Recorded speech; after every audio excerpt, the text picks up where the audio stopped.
Test. Sound test. Okay? Malinaw po ba sa likod? Lalakasan ko daw dapat boses ko kasi busog Amen.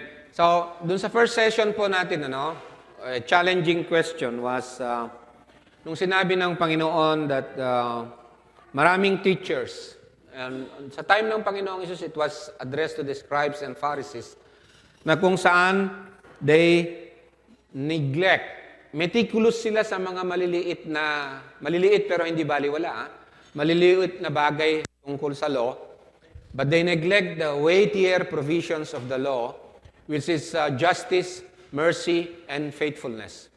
At ang impact nun is that, tulad na sabi ng Panginoon sa mga Pharisees na hypocrites, ang sabi ng Panginoon sa kanila is, when you win converts, kapag may na-convert kayo, sabi niya, you make them twice a son of the devil as you are. The lesson for us is that prayerfully talaga iluhod natin sa Panginoon yung binigay ng Panginoon sa atin ng mga duties natin. Sa pagpapalaki, sa pag-discipleship sa congregation. Kasi ang kaharian ng Diyos is righteousness. Kingdom of God is righteousness, meaning to say, justice, walking in justice, and righteousness, in love. Iisa lang po ang meaning lahat niyan. Hindi po pwedeng paghiwalayin ang meaning ng justice, righteousness, love, and we are equipped with the Holy Spirit. Ang Holy Spirit ang siyang ating tinawag na the dynamic force para mailakad natin yung the requirements of the law, which is, doon sa sabi ng Panginoon is to fulfill the law, is to fill up yung full intent ng law sa atin ay gaganapin ng Diyos sa pamamagitan ng Holy Spirit, and that is isusulat sa ating mga puso ang kanyang batas, ang kanyang hustisya. Okay? That's the will of God. So, kung hindi ayon sa katwiran ng Diyos, ayon sa batas ng Diyos, sa hustisya ng Diyos, ang ating discipleship, then what kind of disciples will we produce? And we ourselves, na inatasan ng Diyos, na teachers or pastors sa church, ano ba tayo? Kasi ire-reproduce mo lang kung sino ka. Kung sino ka, yun ang i-multiply mo dun sa church. Problema malaki. Right? Kung hindi kay Kristo. Okay. Now we come to the general principles of the law and particulars of the law at saka yung tinatawag na case law. Okay? Makikita natin sa Exodus chapter 20 yung kabuuan ng pagkakabigay doon sa Ten Commandments, kung tawagin the 10 words. Okay? The 10 words. Sabi ng Panginoon sa Exodus 20, starting with verse 2, ito yung commandment number 1, starts with verse 2. I am the Lord your God who brought you out of the land of Egypt, out of the house of slavery. He's a gracious God. Kasi nagliligtas siya. It's by grace yung pagkakaligtas niya sa mga Israelite. It's not because of their performance. It was God who brought them out of the land of Egypt. So, dito pa lang, sa pagkabibigay sa Exodus chapter 20, makikita mo na we are saved by grace. Okay? Saved by grace. I am the Lord your God who brought you out of the land of Egypt, out of the house of slavery. Hindi yung mga Israelita, ang sarili nilang naglabas sa sarili nila. From slavery, it was God. Okay? So, because of that, sabi niya, dahil ako ang inyong Savior, sabi niya, you shall have no other gods before me. No other gods. Yun ang isa sa mga intent ng grace ng Panginoon. To have no other God. You must remember that. Hindi pwede sabihin mo save ka tapos may other God ka. Correct? Commandment number 2 starts in verse 4. You shall not make for yourself an idol or any likeness what is in heaven above or on the earth beneath or in the water under the earth. Anumang klase hindi pwedeng pumasok sa iyong kaisipan. Any kind ng image of God, except ang Diyos na sinasamba natin, kung ano yung likeness niya, yung image niya lang na na-reveal niya in the Holy Scripture, yun lang siya. You shall not make for yourself an idol of any likeness in heaven above or on the earth beneath or in the water under the earth. You shall not worship them or serve them, for I, the Lord your God, am a jealous God, visiting the iniquity of the fathers on the children, on the third and fourth generations of those who hate me. Now, sa commandment number one, what do you observe? Ito. Ano ang first sin? Ano ang unang kasalanan ng tao sa Garden of Eden? To become like God. To become like God. Sabi ni Satan, you shall become like God, knowing good and evil. So, nung narinig nila yun, they were tempted, and so the tree of the knowledge of good and evil, naging attractive kay Eve at saka kay Adam. To become like God, it becomes so very attractive. To become like God. Ikaw ang Diyos sa sarili mo. So, kaya nga, no wonder, look at the wisdom of God, ano? Commandment number one strikes immediately at the first sin of man. Man becoming like God. Yun ang strike niya kagad. Commandment number one, you shall have no other gods before me. Not even you, o ikaw gagawa ka ng sarili mong Diyos. Because dahil kung Diyos ka, mag-iimbento ka ng, parang ikaw na yung creator na pwede kang gumawa ng sasamba sa'yo. Yung tao, ganun eh. You shall not make for yourself an idol or any likeness what is in heaven above or on the earth beneath or in the water under the earth. You shall not worship them or serve them. Question, kung abolish na yung law, ibig sabihin, pwede na ba yung idolatry in the New Testament? Pwede na ba? No. Okay? Then, commandment number 3 sa verse 7, you shall not take the name of the Lord your God in vain. Okay? Tinatawag natin ang sarili nating Kristiyano, pero hindi mo inilalakad yung salita ng Diyos. Nasa salaula ang pangalan ng Diyos. Kasi, dala natin, ang ibig palang sabihin ng Kristiyano, dala mo yung pangalan ng Diyos. Dala-dala mo yung pangalan niya. Katulad yung anak, dala-dala niya yung apelyido ng tatay, ng nanay. So, kapag kalokohan yung ginagawa niya, sasabihin nila, anak kasi ng ano yan eh. Tama? Correct? Okay. You shall not take the name of the Lord your God in vain. Remember the Sabbath day to keep it holy. 6 days you shall labor and do your work, but the 7th day is Sabbath for the Lord your God. In you shall not do any work, or your son or your daughter, your male or your female servant of your cattle. So, ibig sabihin yan sa Hebrews chapter 4, ang rest natin is, ang true rest natin ay kay Christ or in God. Restless ang tao na hindi ang Diyos ang kanyang Diyos. Okay? Makikita natin yan mamaya. Honor your father and your mother, that your days may be prolonged in the land which the Lord your God gives you. This is the first commandment with a promise, sabi ni Paul, so that you may prolong your days in the land. Okay. Ang taas ng pag-ano ng Panginoon sa honoring your father and your mother. May mga question kayo dyan. Alam ko, paano ko yung tatay mo, nanay mo, sama ang ginagawa, pinagbabawalan ka umattend ng fellowship. I-honor mo pa rin ba? Yes. Okay. How? Yun ang question. Commandment number 6, you shall not murder. You shall not murder. Paano kung pulis ka? Pulis ka, tapos huliin mo yung kriminal, papuputukan ka ng kriminal. Ano sasabihin mo? Sasaluhin mo na lang yung bala. Di ba? Minsan, tinanong ako dyan eh. Oh. Paano yan? You shall not murder. Bakit ang Diyos, inutusan niya yung Israel na patayin yung mga yung mga ibang bansa na para kunin nila yung lupa nila. Case law ang tawag doon. No?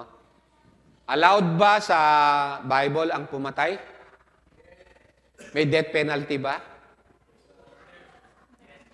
So, meron pala, no? So, case law, kailangan mong malaman yan, no? Ngayon, commandment number 7, you shall not commit adultery. You shall not commit adultery. You shall not steal. Mga to lahat, committing adultery, you shall not steal, and so on, and the rest of the law, sasabihin ko na ngayon, ito yung tinatawag na general principle. Kaya tinawag siya na Ten Commandments. Fundamental or basic. General principle. Some of them very particular, some of them, talagang, ang law very broad. Very broad ang law. Makikita natin yan mamaya. You shall not bear false witness against your neighbor. Paano ang pag-bear false witness against your neighbor? Halimbawa, sundalo, nagtago sa bahay mo. May sugat siya, hinahanting siya nung NPA. Nagtago sa bahay mo. Itago mo ako. Totoo to ha, ang nangyari. O, tinago mo sa bahay mo. Punta yung ngayon, yung NPA. Nagtago ba rito yung sundalo? Anong sasagot mo? Oo, hindi. You shall not bear false witness against your neighbor. True story. Panahon ng Germany. Kapanahonan ni Hitler. Yung mga Jew pinapatay. More than 6 million Jews, mga Hudyo ang pinatay doon. And sa kapit bansa nila, katulad sa Poland and Yugoslavia yata isa o ano. And even sa malapit mismo sa Germany, yung mga Hudyo, tinatago yung bahay doon, may kisame. Tinatago doon yung mga Hudyo. Pinapakain pagka tapos darating yung German, yung SSS, nahanap sila. May tinatago ka ba ritong Hudyo? Kapag natagpuan nila na may tinatago kang Hudyo, pati ikaw, papatayin. Sabi nung isa, true story to, wala. Pero tinago niya ng ilan buwan doon. Pero ang sagot niya, wala. Yung tanong, nagsinungaling ba siya o hindi? Ha? Si Rahab, nagsinungaling ba o hindi? Sinungaling, nilagay sa listahan nung Lidya ng Panginoong Hesus. Yung mga midwife na hindi pinatay yung mga firstborn nung panahon ni Moses. Nung tinanong sila, di nila pinatanong ni Pharaoh kung paano. Di nila pinatay yung mga sinabi ni Pharaoh sa kanila, patayin yung mga anak, hindi pinatay. Nagsinungaling ba sila o hindi? Kung sasabihin ko sa inyo na hindi sila nagsinungaling. Hindi sila nagsinungaling. So, we come to that. Ang tawag doon, case law. Tatapusin ko na kagad yan para hindi kayo mabitin. Yung midwives, they were converted. Nakilala nila ang tunay na Diyos. Kanino sila dapat maging tapat? Sa Diyos. Even it will cost their lives. Amen? Si Rahab, anong sabi ni Rahab? Bakit niya in-accommodate yung mga spy na Israelita? Nalakilala nila kung sino yung tunay na Diyos. Wawa sa akin talaga yung Jericho. Ito yung tunay na Diyos. So sabi niya, iligtas, alam niya. Narinig na niya yung tungkol sa Diyos na yun eh. So gusto niya maging Diyos yung Diyos na Israelita. So nung tinanong siya, nasaan ngayon yung loyalty niya? Tama? Yung mga nagligtas sa mga nagtago ng mga Hudyo nung panahon ng Germany, kanino sila loyal? Even it will cost their lives. No, hindi sila nagsinungaling. Nagsabi sila ng totoo. Sapagkat yung taong masama na may balak na gumawa ng masama, wala siyang karapatan na i-demand sa iyo ang katotohanan. Diyos lang ang may karapatan na mag-demand sa iyo ng katotohanan. Example, pinasok ka ng rapist sa loob ng iyong bahay. Naitago mo yung anak mo dun sa cabinet. May anak ka, di ba? Wala. Gusto nilang rapin. Sabihin mo, meron, ni-rapin mo. Ha?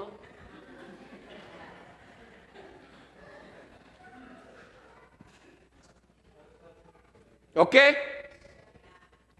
Sabi sa iyo ng ano mo, ng kasama mo sa trabaho, huwag kang magsinungaling ha. Huwag kang magsinungaling sa akin. No? Ito, kunin mo to. Nakawin mo, nanakaw natin to. O, itago mo yan. Ano? Huwag kang magsinungaling. Magnakaw tayo.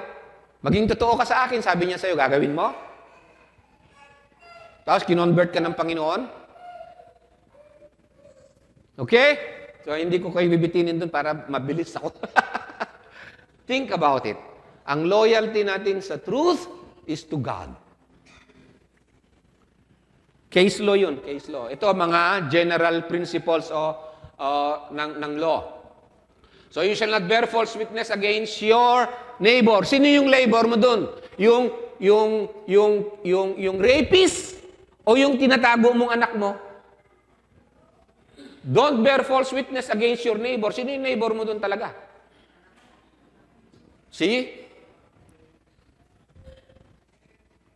You shall not covet your neighbor's house. You shall not covet your neighbor's wife or his male servant, female servant, or his donkey, or anything that belongs to your neighbor.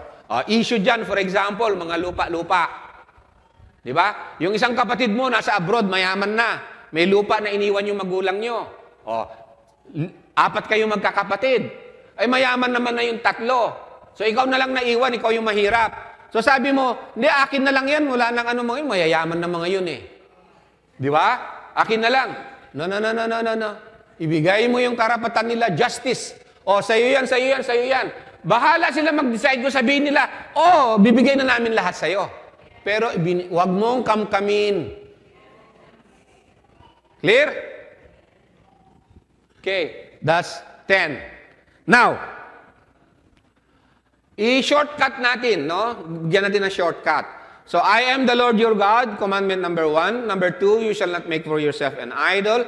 Thou shalt not take the name of the Lord your God in vain. Remember the Sabbath day to keep it holy. Honor your father and your mother. You shall not murder. You shall not commit adultery. You shall not steal. You shall not bear false witness against your neighbor. You shall not covet your neighbor's house, and etc. So, ito yung 1 to 10. Okay? Shortcut. Now Christ came to fulfill the law. Ito na siya ngayon. Siya ang magre-reveal sa law ng Panginoon. So, dun sa Mark, chapter 12, verses 29 to 31, tinanong ang Panginoong Hesus dyan eh. Tinanong ang Panginoong Hesus. One of the scribes came and heard him arguing and recognizing that marunong si Christ sa law. They asked him, tinanong siya, what commandment is the foremost of all? Ano ang pinakamataas sa lahat ng commandment? Jesus answered, that is Mark chapter 12, verses 28 to 31. Buksan niyo po sa inyong Bible. The foremost is this. What is the foremost commandment?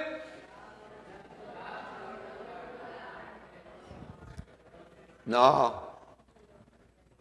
Hindi ko sinasabi na mali yung commandment na yun, ha? The foremost is what?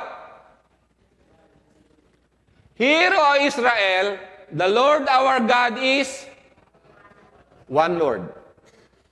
Why? Ano mo ibig sabihin ng one Lord? It strikes doon sa first sin ng tao to become like God. Hindi ka mag-ano ng ibang pangalan, ng ibang gods and so on. Ang Diyos is one Lord. Owner siya ng kabuuan. One Lord. Alam mo ba, isa lang ang mahal mo sa buhay, di ba? Kapag may mahal kang iba, anong mangyari doon? Anong pangalan? Adultery. Kaya the foremost na commandment is the Lord our God is one Lord. And then, ito na yung elaboration niya. Because He is one Lord, hawak niya siya, one Lord lang talaga siya sa'yo. One Lord. There is no other way. Walang ibang way kundi si Christ lang. One Lord. There is no other Savior kundi si Christ lang. One Lord. Kaya sabi na po, I am the way, the truth, and the life. No one comes to the Father except through me. Paano yung ibang religion? Paano yung ganito? There is no other way. Kung hindi kay Christ, there is no other way, by the way. Kung may ibang way, pwede na tayong makiano sa ibang mga paniniwala. Tama o hindi? There is no other way. There is no other Savior. One way. The Lord our God is one Lord. When we say one Lord, we are not talking about yung Father lang, o yung Son lang, o yung Holy Spirit lang. We are talking about one God, three persons in one God, katulad ng revelation niya sa kanyang sarili all throughout the Scripture. And that, tingnan nyo ang galing ng Panginoon. Ano? Nais ko makita nyo sana yung galing ng Panginoon dito. Nung tinanong ang Panginoon kung ano ang foremost of all commandment, makikita nyo dito na ang Panginoong Jesus mula pagkabata, aral siya sa Scripture. You know saan niya kinuha ito? The Lord our God is one Lord. Deuteronomy chapter 6 verse 4. Isolated yun, hindi niya kinuha sa Exodus 20. No, it was not in Exodus 20. Kasi ang law ng Panginoon talagang ano siya. Nilalagay ng Panginoon sa lahat ng Scripture. And then, hahanapin mo talaga kung talagang mahal mo ang Panginoon. Hahanapin mo.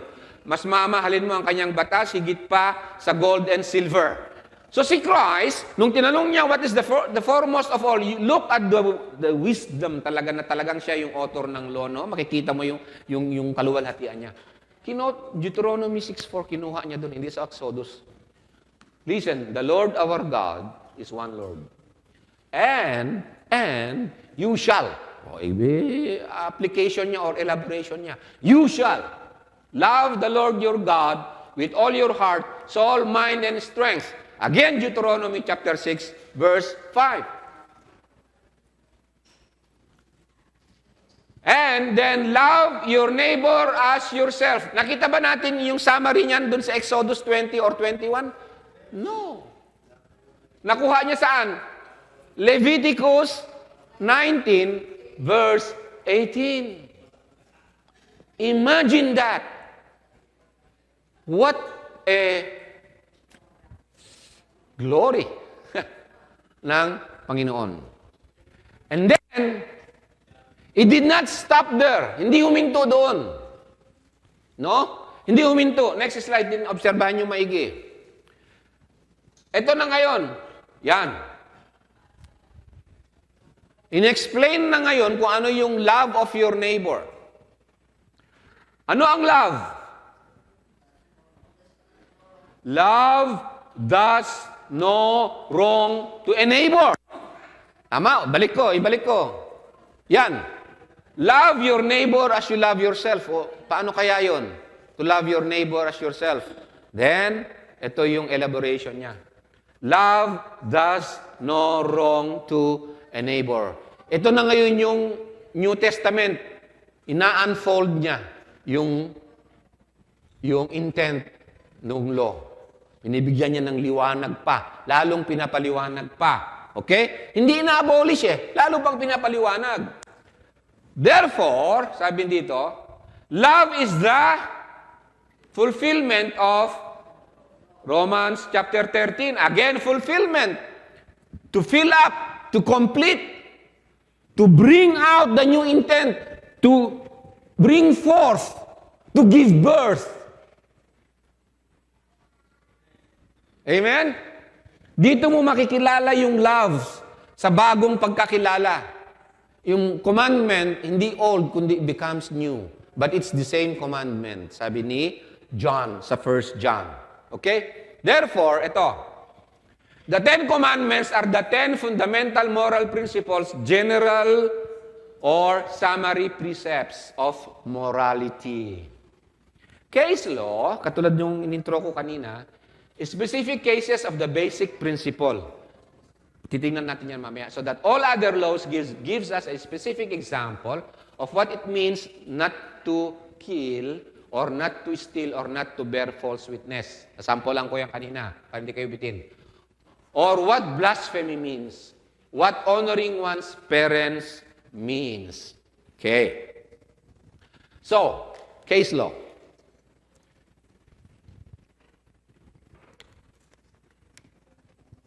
Ganda sana maging lawyer, Dito.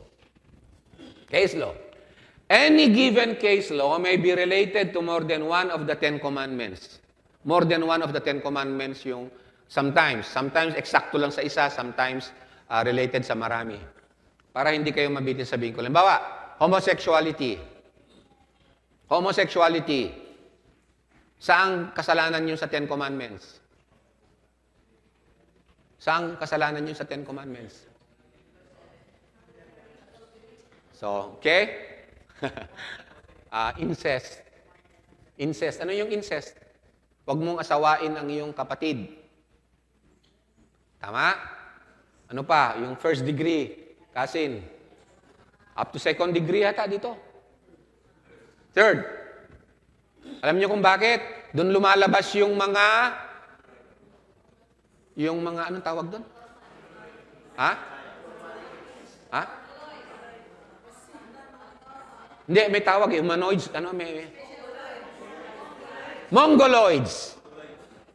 Alam nyo ba na maraming Mongoloid sa royal family ng Spain and royal family ng France? At royal family ng Qatar and royal family ng Saudi. Because ayaw nilang lumabas yung kayamanan nila, nag-asa-asawahan sila. At dun sa Qatar, bahay talaga ng mga Mongoloid. Special, school for Mongoloids. Mongoloids, tinan nyo ang history ng mga royal family sa Spain. Daming Mongoloid. Sa Britain, daming Mongoloid. Nakita nyo siguro yung isang king.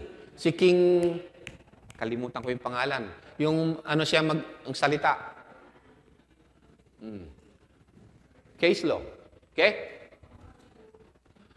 But most case laws seem to combine principles from several of the basic 10. Sana makita natin yan ngayon. Ngayon, bigyan natin ng example ang case law. Paspasan natin. First, ginamit ni Paul ito. 1 Corinthians chapter 9, verses 7 to 11. For it is written, it is from the law. Okay? Sabi ni Paul, it is written. Wala pa noon ang New Testament. Si Paul, sumusulat pa lang, pag sinabi niyang it is written, galing doon sa Old Testament. For it is written in the law of Moses, you shall not muzzle the ox while he is threshing. God is not concerned about oxen, is He? Pumapasok na siya sa case law. May commandment na do not muzzle the ox. Or, is God concerned about oxen nung binigay niya yung commandment na yun? Or, is He speaking altogether for our sake? Yes, for our sake it was written. Because the plowman ought to plow in hope and the thresher to thresh in hope of sharing the crops. If we sow the spiritual things in you, is it too much if we reap material things from you? Wow, do not muzzle the ox. Patungkol pala yun sa plowmen, sa workers ng Panginoon. Kaya nga sabi niya sa 1 Timothy chapter 5, verse 17 to 18, the elders who rule well are to be considered worthy of double honor. Kaya dapat ang title nila, double pastor.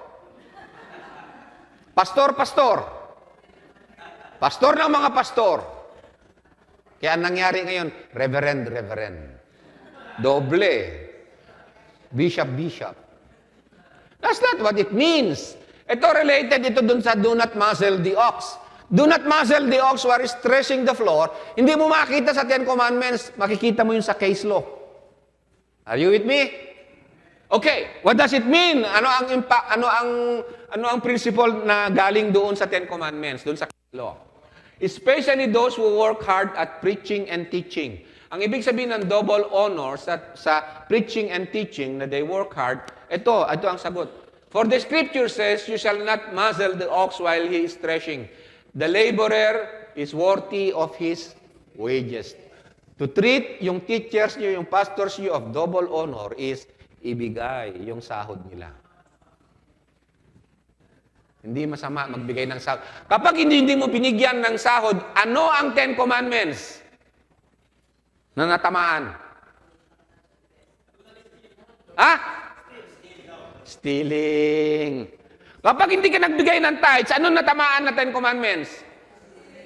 Stealing. Case law. This is case law sa God. Case law sa kapwa mo. Ito. Kasi maraming iglesia ngayon, kapag mahirap yung pastor nila, blessed na blessed yung iglesia nila. Kapag naghihirap yung pastor nila, wow, naghihirap yung pastor ko, santong-santo talaga. Kita mo si pastor ko kumain, puro tuyo. Tapos puro nag-aaral, nagpupuyat, nagtuturo, and so on, puro tuyo. Oh, bagay ni pastor yan kasi para maging santo siya. Bawal siya magkakotse.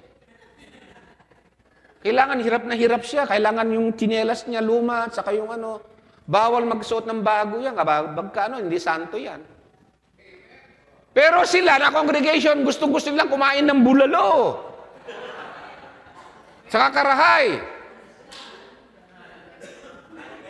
Hindi binabayaran yung sweldo ng mga elders who rule well. Double honor. Paano ka may ibabayad sa kanila? Kasalanan ni pastor, hindi nagtuturo ng tithes. Magturo man ng tithes, kinukuha niya kasi kaya ayaw na ng mga congregation magbigay ng tithes. Yung tithes kasi hindi sa pastor, sa Panginoon yun. Administration ngayon yung magdi-distribute ng gamit ng tithes. Hindi mo pwedeng kunin na ganun, hindi, sa Lord talaga yun. Worship sa Panginoon yun eh. Ngayon, sasabihin na ni Lord kung paano mo gamitin. Para maintindihan nyo yan, kailangan kayong pag-aralan kung paano ang management ng mga Levites and priests doon sa tithes. Paano nyo malalaman? Hindi nyo kasi pinag-aaralan eh. Sa Old Testament eh. Galit kasi kaagad sa Old Testament eh. Question. May babasahin tayo. Ang question ko, which general or particular law applies? Para magising kayo. Matthew chapter 19 verses 16 to 24. Someone came to him, Teacher, what good thing shall I do that I obtain eternal life? And Jesus said to him, Why are you asking me about what is good? In-address niya ang Panginoong Jesus na good teacher. This is the key to understanding everything here. There is only, sinagot siya ng Panginoon, there is only one who is good. There is only one who is good. Sabi niya. But if you wish to enter life, keep the commandments. Sino sana si Christ na magsabi na if you wish to enter life, keep the commandments? Kung hindi yung title niya, kine-claim niya, there is only one who is good. Who alone can give yung answer na ganun except the one who is good? You got my point? Knowing that, sabi niya, then he said to him, yung nag-approach sa kanya, which one should I keep in the commandments? And Jesus said, you shall not commit murder. You shall not commit adultery. You shall not steal. You shall not bear false witness. Honor your father and your mother. And you shall love your neighbor as you love yourself. The young man said to him, all things I have kept. What am I still lacking? Ibig niya sabihin nga, gusto kong maging perfect. How can I be perfect? Di ba sabi ng Panginoong Jesus, be perfect as your heavenly Father is perfect? Hindi yung perfection na sinless perfection yan. Okay? It's about the law. The young man said to him, all these things I have kept. What am I still lacking? Oh, galing naman ano? Buti na lang nagtatanong pa siya. Tayo ba tinatanong natin sa Panginoon, sa law niya, ano ang kulang natin? Ayaw nga natin, di ba? Mahirap na baka mamaya pagbawalan ka ng Panginoon magchismis. Di ba? Mamaya sabihin ng Panginoon, kulang yung ibigay mo sa Panginoon, nagnanakaw ka. Mahirap na, huwag mo na lang tanungin. Kasi ito, nagtatanong-tanong kasi. What am I still lacking? Jesus said to him, if you wish to be complete, so andun yung question, di ba?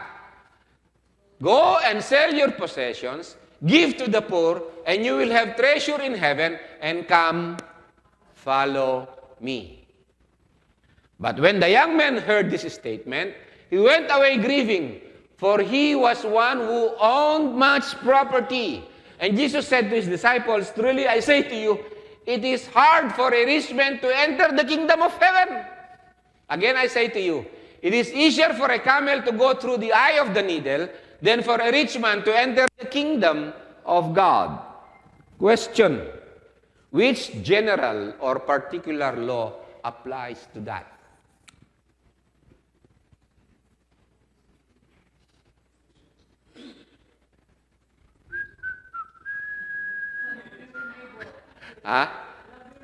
Love your neighbor as you love yourself. Malapit-lapit. Napakalapit.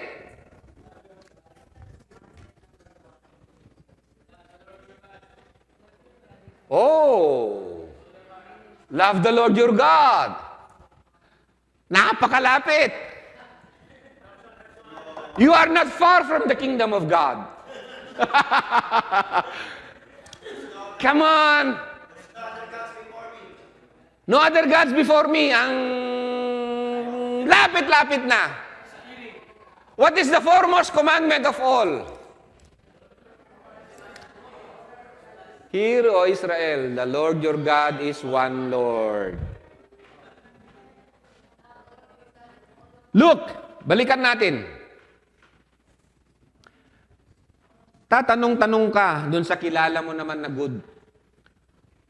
Only one is good. Hindi niya kinorek siya na mali siya. Tama yung sinabi mo na only one is good. Now, big sabihin nun, Son of God ito. Tinanong mo siya, nagsagot sa'yo. Imagine, ikaw ang nasa place ng rich man na yan. Imagine na ikaw yan. And then, isipin mo, mamit mo ang King of Kings and Lord of Lords. Creator of the universe. The truth. The life. Mamimit mo siya. And sabihin niya sa'yo, come follow me. Is there anything na pwede mong ikumpara dun sa worth ng pagsunod sa Kanya? Sinabi niya sa come follow me.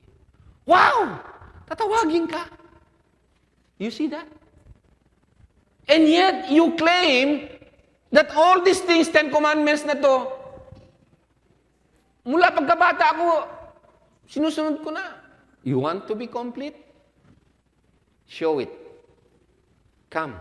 Come, follow me. My God, ano ang pwede mong ipalit doon sa pagtawag ng Panginoon na yun? Is it talking about God? Yes. Kung sino yung desire mo, yun ang Diyos mo. Kung nakita mo sana na siya yung Diyos mo talaga, oh my God, hindi na ako magdalawang isip pa. Diyos ko, siya yung tumatawag sa akin. Sumunod ka sa akin. Marami kasi nagtuturo nito eh. Sabi nila legalism, sabi nila against the law, and so on. Nagtuturo ang Panginoon dito yung demands ng Lordship ni Christ.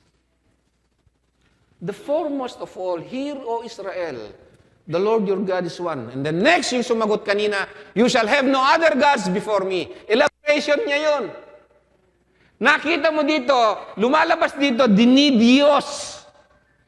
Lumalabas case law na dinidiyos nung young man, yung kanyang kayamanan. He was one who owned much property. You want an elaboration of that? You go to Matthew chapter 6. Okay?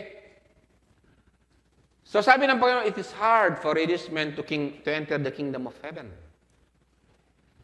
Kasi yung pagpasok sa kingdom ng Panginoon yung gospel kasi ang call niya is, I am the king, the only king.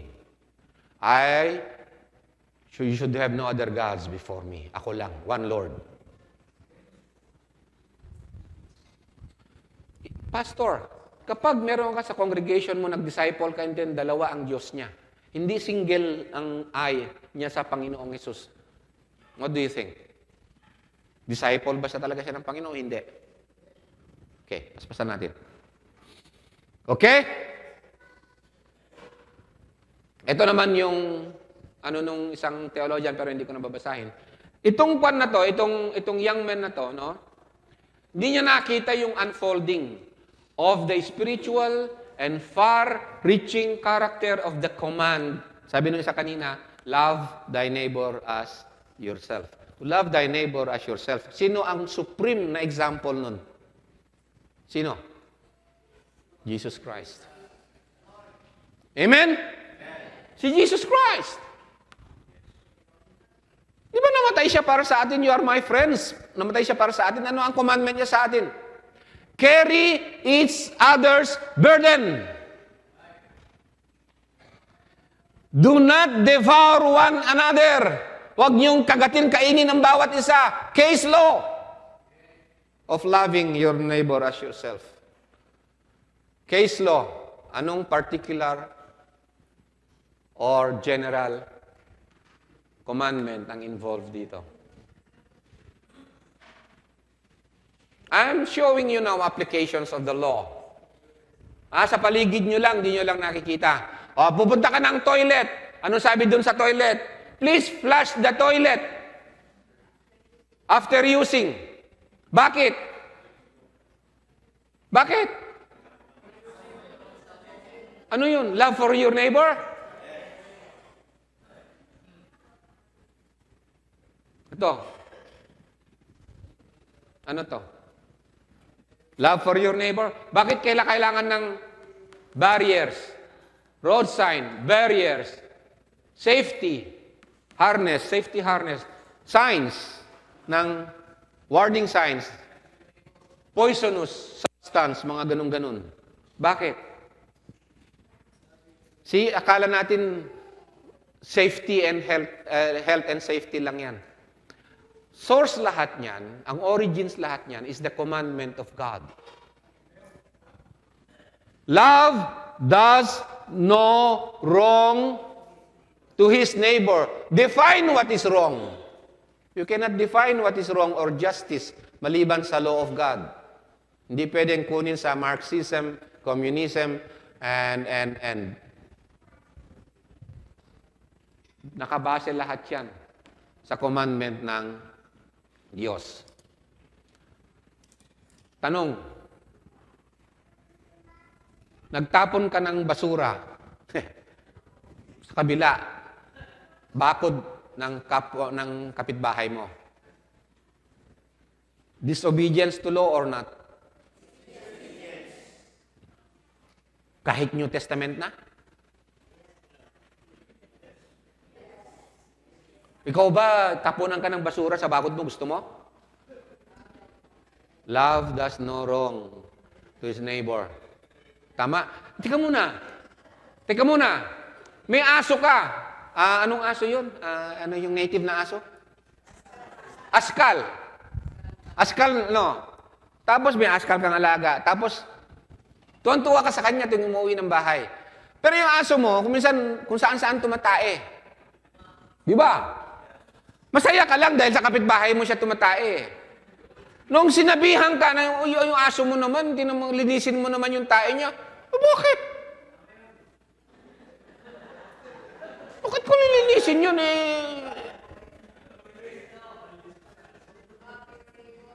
Tama? Love your... Nung bata kami, pupunta ka sa bukid, manghuli ka ng gagamba, manghuli ka ng yung kinakain yung simuwa. O magnanakaw ka ng mani o ng mais o ng pakwan. Nung bata ka, tuwan-tuwa ka pa tuwan-tuwa ka pa, iuwi mo pa Merong bang law against that? Meron. Ngayon, ganito, hindi lang yun. Dahil sa walang toilet sa bukid, meron ba? Wala. Nasira yung tiyan mo. Nagganon ka ngayon. Hindi mo alam, daan pala yun. May naglakad ngayon. May nakahuli.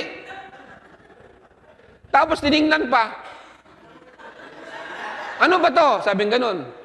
Hindi yan tae. Nilasahan. Ay, tae pala.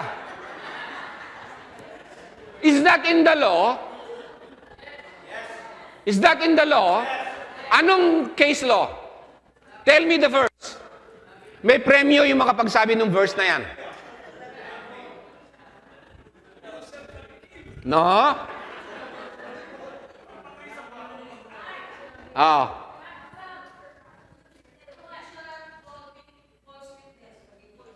No.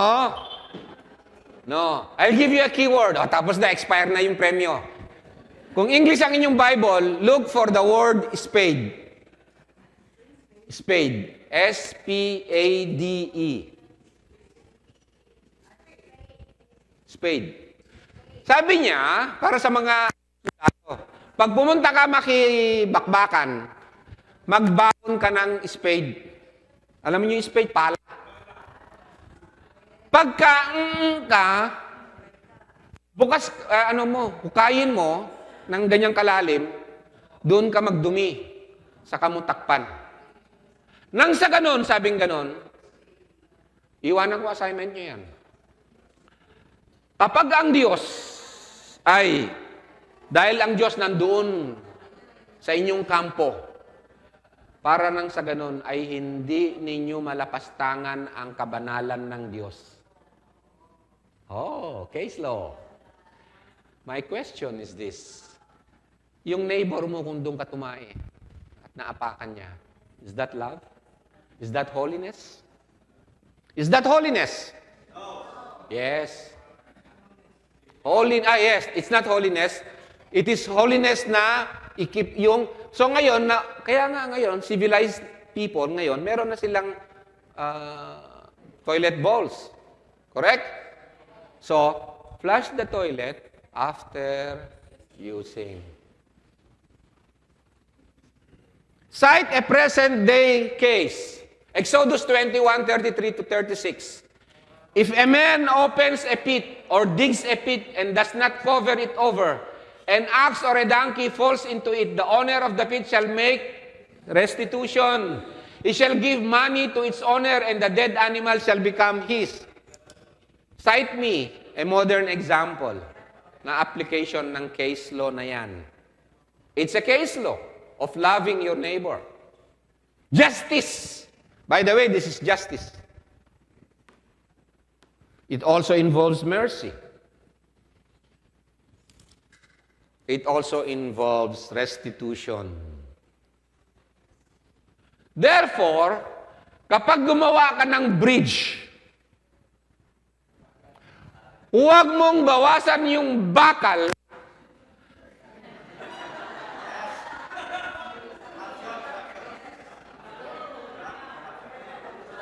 correct. Pag naghukay ka, sa mga hagdanan ngayon, kapag madulas yung hagdanan, maglagay ka ng hindi pampa-slide para hindi maaksidente yung kapwa mo. Why? Here, case law. If you open a pit or dig a pit and you do not cover it, sino ang accountable? Ikaw. Di ba? Ikaw. Ke butas yan, ke aso yan na nangangagat. Kaya kami, ang aso ko noon, ang pangalan niya, Kagatim. Kasi kapag may tao at kumakahol siya, Kagatim! Galit na galit sa akin yung bisita. Ba't ko daw si David na kagatin siya? Hindi, pangalan niya yun.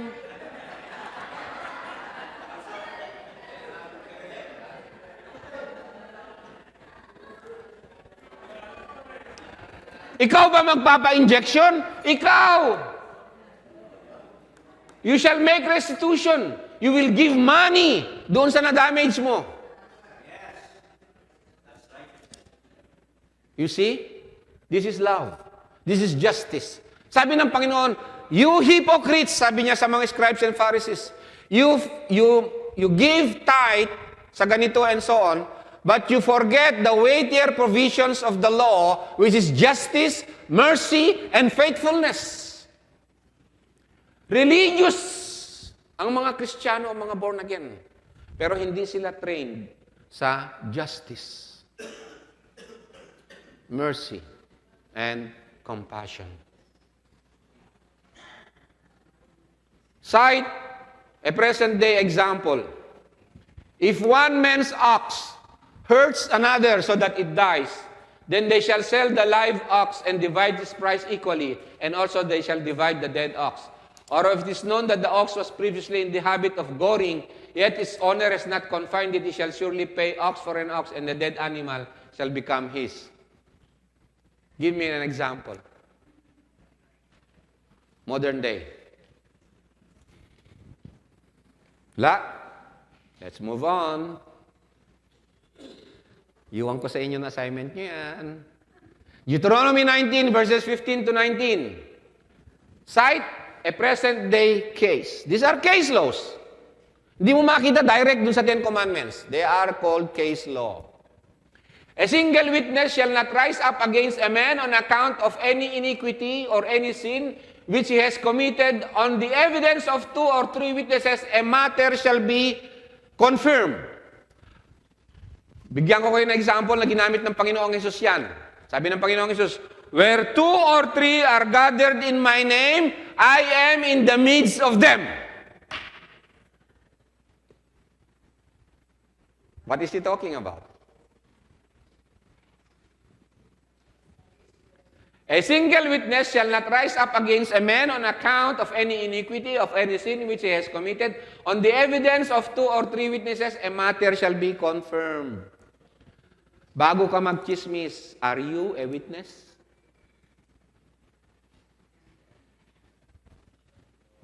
Kaya mong tumayo. Kapag naikaso yan, tatayo kang witness. Case ng adulterous woman nung time ni Christ. Bago ka magchismis, will you stand before the Lord and say, I am a witness? Because that case will be resolved only sa harap ng Diyos. Let us go on. If a malicious witness rises up against a man to accuse him of wrongdoing, both the men who have the dispute shall stand before the Lord, before the priests and the judges who will be in office in those days. The judges shall investigate thoroughly, and if the witness is a false witness, and he has accused his brother falsely, then you shall do to him just as he had intended to do to his brother. So kapag ang punishment, death penalty, dahil dun sa chismis mo na hindi totoo, at pinatunayan sa korte na hindi totoo, yung death penalty na para sa kanya sana, ay para sa iyo na false witness. Justice. Case law. Cite a present day case. Madali lang yan. Ano? Do not accuse an elder sa iisang witness lang. Must be 2 or 3. Correct? Tayo, pag may hindi na natin gusto kay pastor, wala pang witness. Alam mo, si pastor, ganito daw yan, nanakaw daw yan ng tithes eh.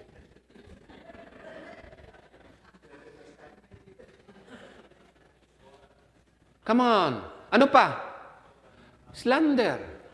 Slander. Alam mo ba pag ini-slander mo sa kapwa mo kung ang punishment nun, death penalty, halimbawa lang death penalty, sa'yo yung balik nun. Tatayo ko sa Panginoon.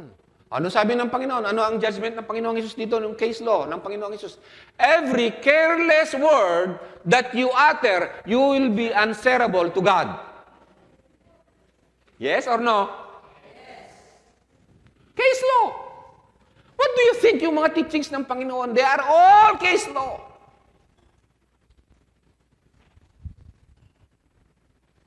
He came to fulfill the law.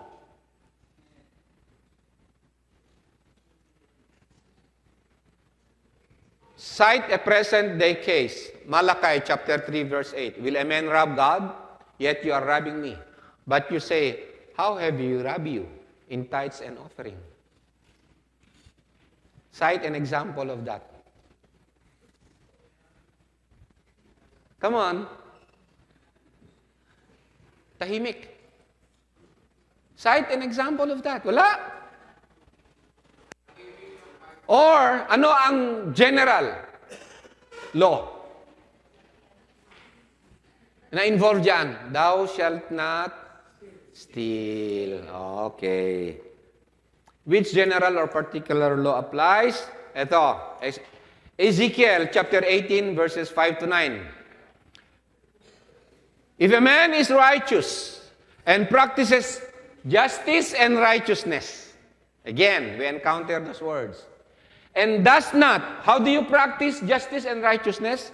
Does not eat at the mountain shrines, idolatry, lift up his eyes to the idols of the house of Israel, or defile his neighbor's wife. Or, ito na, approach a woman during her menstrual period. Multiple case law.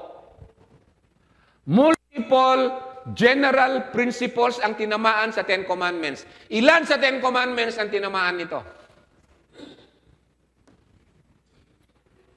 1, thou shalt not commit adultery. 2, thou shalt not worship other gods. See? Multiple. 3, If you approach a woman during her menstrual period, what does it mean? Kapag yung lalaki makulit sa gusto niya, sa gitna ng kahinaan ng babae. Is that in the Bible? Do we need to study that in the church? Anong case law ang tatamaan nito? Ito.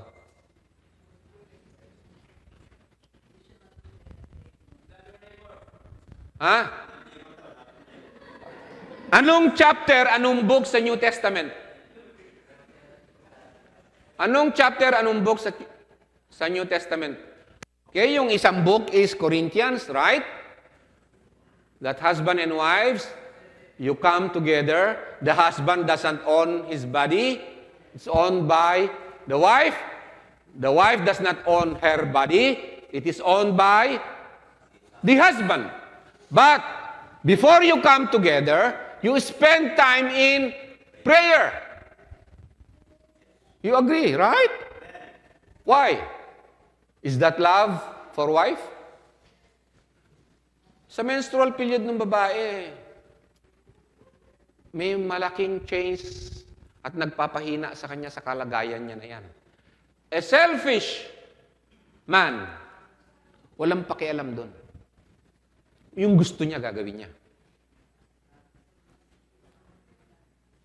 Ang galing naman ng pagmamahal ng Panginoon. Ano? Yung hindi natin nakikita ng pagmamahal, alam niya.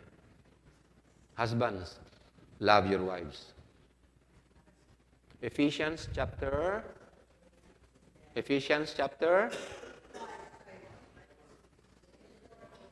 case law. What do you think? You know, in the New Testament, in the whole Bible, okay, let's focus on the New Testament. Sa New Testament, meron tinatawag na imperatives. What are imperatives?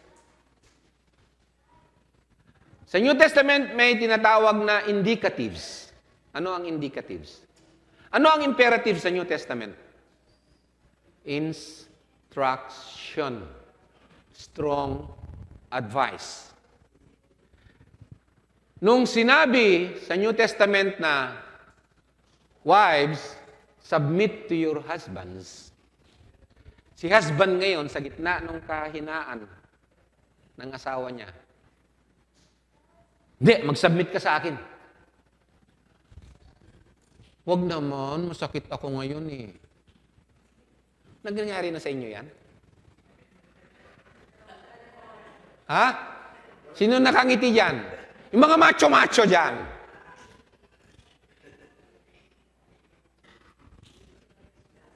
Amen?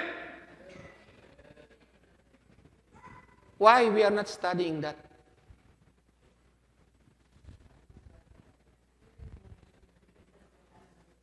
If a man does not oppress anyone, but restores to the debtor his pledge, does not commit robbery. So, ano yung case ng robbery? Dalawa, di ba? But gives his bread to the hungry and covers the naked with clothing. Yun ang paglakad sa righteousness saka justice. Amen? Si multiple. Multiple ang involved. Meron pa dito yung yung pagbibigay ng utang. O, yung pledge niya, isoli mo. Ano ibig sabihin nun? Yung pledge niya, isoli mo. Di ba sabi ng Panginoon, yung clock, bigay mo. Do not let it stay with you overnight. Tama? Ano ibig sabihin nun? Yung pagkabuhayan niya, the only protection na meron sa kanya. Yung pa ba naman, kukunin mo pa ba namang collateral? Pero meron man lolokong mangungutang. Sasanla sa yung sing-sing, sige, kunin mo na to. Mabait yung Kristiyano. Hindi, wag na. Wala nang collateral, keep mo na yan. Ang gagawin nila ngayon, multiple na utang. Problema rin yun, Magulang din. Hindi niya tatanggapin yan, kaya dadalhin niya naman sa iba. Nakapangutang doon. Ito, pledge ko. Hindi ko kukunin. Umutang ulit siya. Dadalhin niya rin sa iba. Problema rin yan, po. How you deal with that? Okay? Okay. Share ko sa inyo yung napag-aralan namin last Sunday. Case law. You shall have no other gods before me. Sabi ng Panginoon. Tama? You shall have no other gods before me. Para maintindihan natin kung ano ang mas lalong maintindihan pa natin dito, we have to go back sa works ng ilang mga theologians na mga nauna sa atin. Si Luther sa kanyang katikism, alam nyo na yan, hindi ko na elaborate yan. Meron siyang katuruan sa katikism niya tungkol dito. What does it mean that you shall have no other gods before me? That we should fear, love, and trust in God above all things. You shall have no other God. So yung Diyos mo pala, pag sinabi mo siyang Diyos mo, sa Kanya yung takot mo, yung love mo, at saka yung pagtitiwala mo. Okay? So sabi rito ni Luther, no? You should fear, love, and trust in God above all things. Doon sa kanyang larger catechism, sabi niya, therefore it is the intent of this commandment to require true faith and trust of the heart. So, the trust of the heart, doon sa you shall have no other God, yung Diyos mo lang, Hear, O Israel, the Lord your God is one, you cling to Him alone. You cling to Him alone. Single eye, yung loyalty mo sa Kanya lang, yung devotion mo sa Kanya lang. Kaya sabi dito, wala ka ng ibang kikilingan pa, parang ganon. No? In any time of good, in prosperity, and in time of lack, I will give you enough and help you out of every need, sabi ng Panginoon, ng tunay na Diyos. Only let not your heart cleave to or rest in any other. So yung kapahingaan mo, yun yung Sabbath, kapahingaan mo, kapag sinabi mong, you shall have no other gods before me, walang iba. Wala kang ibang sasambahin, mamahalin, wala kang ibang bibigay ng iyong loyalty, wala kang iba na siya lang ang makapagbibigay siya ng assurance and sa kanya ka lang magtitiwala. You cleave sa kanya, no? Mawak ka sa kanya, kumapit ka sa kanya. So, kung sino yung kakapitan mo na yon, kung kanino ka nagtitiwala, yun yung Diyos mo. Okay? Kung kanino ka nagtitiwala, kung kanino ka nakatingin na sa Kanya lang, yun ang Diyos mo. Ina-elaborate natin dito kung paano maintindihan yung you shall have no other gods before me. Kasi ang tingin lang natin yung rebulto eh. Okay? I-apply natin, case law ngayon to. So ito, makita natin yung you shall have no other gods before me. Kitang-kita dito, sabi niya, this command strikes at the heart of what it means to truly trust God. To give Him our undivided loyalty and devotion. Yun yung sabi sa Proverbs chapter 3, verse 5 to 8, na trust in the Lord your God with all your heart. Thou shalt have no other gods before me. Sa Kanya lang yung undivided na loyalty mo, ang trust mo, ang pagtitiwala mo. Do not lean on your understanding. Huwag ka nang bumalik dun sa unang kasalanan na you shall become like God. Do not lean on your understanding, kundi sa Diyos lang. Trust Him. In all your ways, acknowledge Him sa Kanyang law, and He will make your paths straight. Do not be wise in your own eyes. Fear the Lord and turn away from evil. So ngayon, sa Matthew chapter 6, verses 19 to 34, pakinggan natin ang Panginoong Hesus kung paano siya magturo ng case law tungkol doon sa you shall have no other gods before me. Look, sabi ko kanina, take care. Be very diligent, prayerfully, hingin sa Panginoon. Pag binasa nyo yung mga pagtuturo ng Panginoon, ang dami doon. Punong-puno ng case law.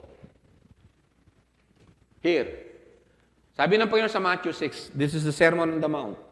Do not lay up for yourselves treasures on earth, where moth and rust destroy, and where thieves break in and steal. Ito, nag-iipon ng security niya, ng tiwala niya, yung may hawak sa buhay niya. Add-on, kaya niya ginamit dito yung moth and rust. Ano yung moth? Yung nandidira ng damit. Kasi nung araw, ang kayamanan ay hindi lang yung ginto o silver. Isa sa mga kayamanan noon na iniipon ng mga katulad ng mga maraming mga babae ngayon, yung mamahalin na damit. Malala niyo yung damit ni Joseph? 'Di ba? Mamahalin, nainggit sa kanya yung mga kapatid niya. So yung damit ay makikilala mo talaga na wow. Angkan ng angkan ng maraming damit. Kaya marami diyan, ba? Ang daming ipon na damit. Tapos naglalagay ng mothballs.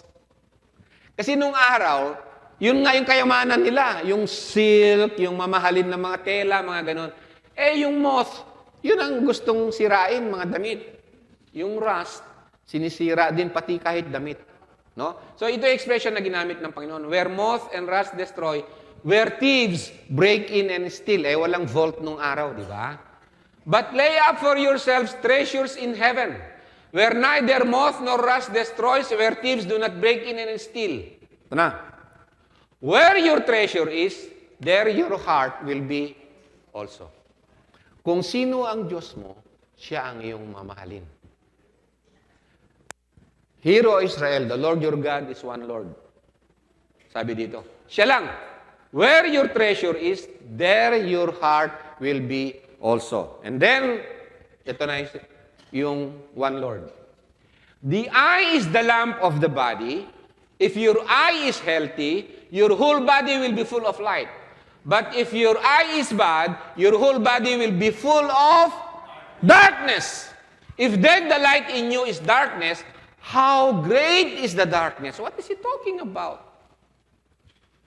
Imagine that if your eye nakatingin sa iyong idol, other God. Ano yung binibigay ng other God? Darkness. Right? Only the true God gives light. And this gives healing to your bones, sabi nga. Okay? If your eye nakatingin sa ibang Diyos, yung ibang Diyos na yun, siya yung magte-take over sa iyong kabuuan. At because that is darkness, then how dark, how great is the darkness if you have other gods. But, if your eye ay nakatuon sa tunay na Diyos, God is light, then your body will be full of light.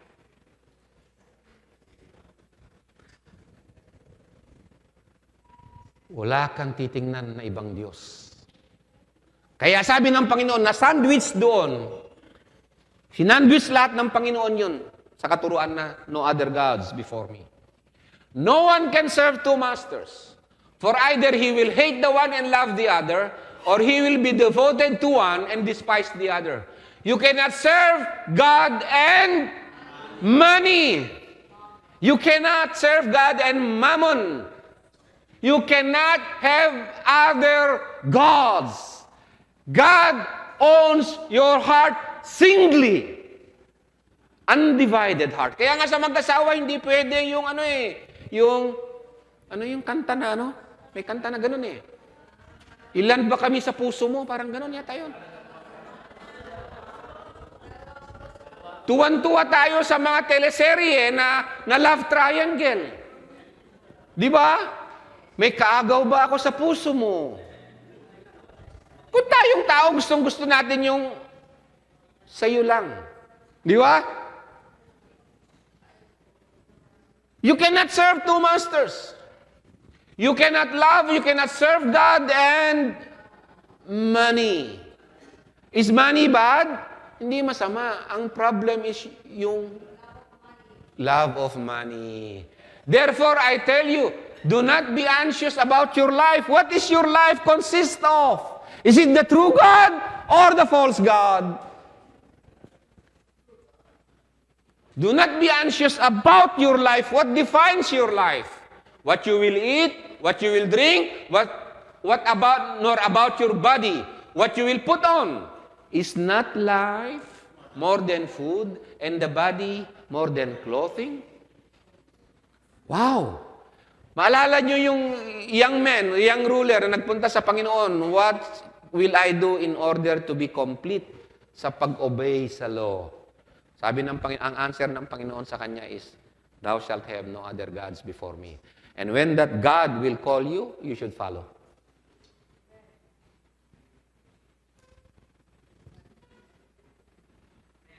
He who does not carry his cross, sabi ng Panginoon, he cannot be my disciple. One Lord. Kala nyo, ganun-ganun turo ng Panginoong Hesus na hindi patungkol sa fulfillment ng law. Look at the birds of the air, they neither sow nor reap nor gather into barns, yet your heavenly Father feeds them. Are you not more value than they? Kung sino ang iyong Diyos, yun ang magpo-provide para sa iyo. Anong ipo-provide sa iyo kung false God? Amen? Ano ibibigay niya sa iyo kung false God? So, sabi rito ng isang writer, when we talk about idolatry, it's usually in terms of worship or love. You are either committing idolatry by worshiping what isn't God, or more controversially, loving someone or something more than God, yet more controversial, sabi niya, by loving someone or something more than you ought. But there's another way of looking at idolatry, one that is deeply rooted in Scripture. Idolatry as a kind of distrust. Kasi nga, if you don't trust God, you will trust something else. Amen? Lack of faith in God is having faith in other God. Huh? Amen? And insufficient trust in God, that's idolatry. That's how God describes it. For example, in Jeremiah 13, verses 24 to 25. Lista nyo, kayo na lang magbukas. If you are interested. And which of you, by being anxious, can add a single hour to his life of his span? Can the false God add to your life an hour or a minute? Meron ako sasabihin sa inyo. Bawat isa sa atin, ako yung generation ko, unti-unti nang nauubos eh. 64, magsi-64 years old na ako. Okay? Now, sabi nung iba, kapag malapit ka nang mamatay, doon mo palang sasabihin sa Panginoon yung, Lord, I love you.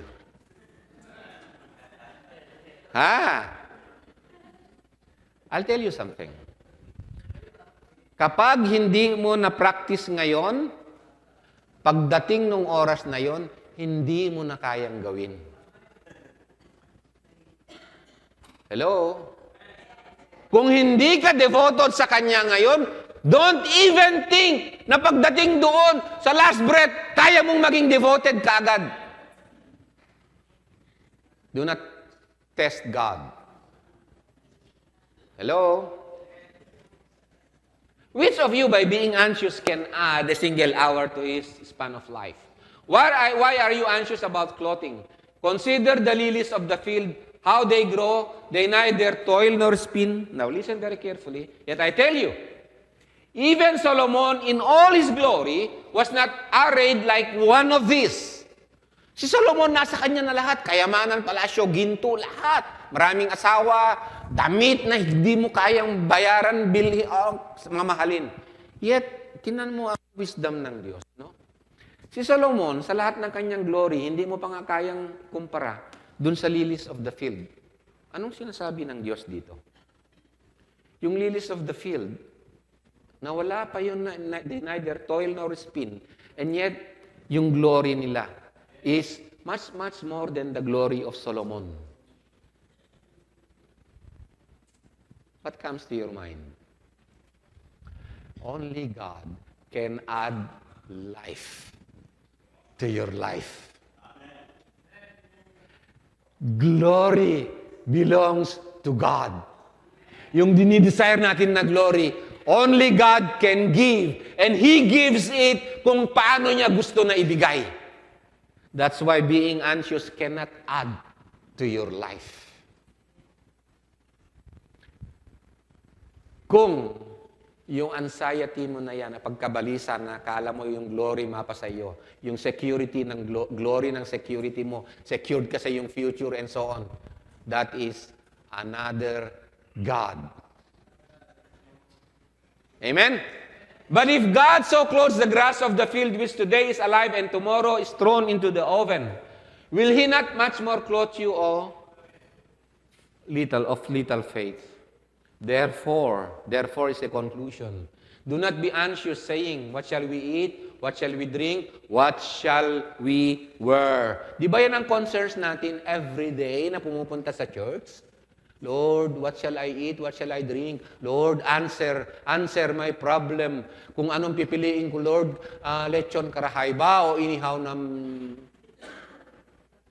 O kasagutan sa ganito, Lord. Lord, yung motor ko gusto kong palitan ng ganito.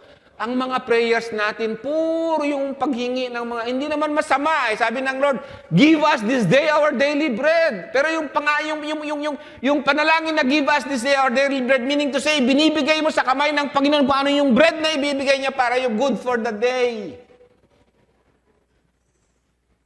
Amen? Bukas, di mo alam kung magising ka eh. And then you worry, ang dami mong in-stock ng pang-lechon karahay dun sa ref mo. Hindi naman masama yung mag-stock, okay? It's not about that.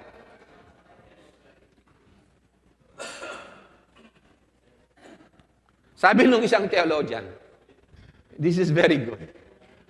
Go ahead and worry if you want frustration and failure. Go ahead. You want worry? Don't pray. Don't pray. You want to worry? Go ahead. Magpiesta ka. Don't even pray. Okay? But if you want the blessed peace and assurances of God, and assurance of God, stop trusting in your little self. Stop trusting in yourself being like God. And trust in God instead. A man who trusts in himself has grounds for worrying, but the man who trusts in the Lord has grounds for serene confidence.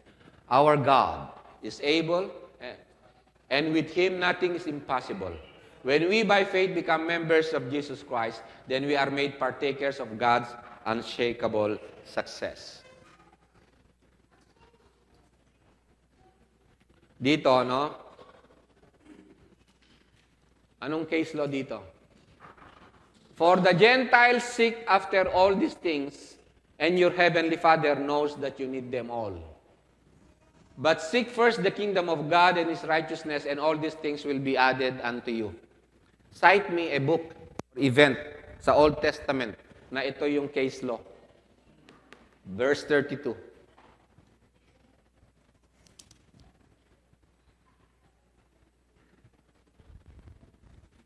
Law of holiness. Right? Be separate from the nations. Do not be like them. They don't have God. They have gods and goddesses. They don't have the true God. Do not be like them. For the Gentiles, they seek after all these things.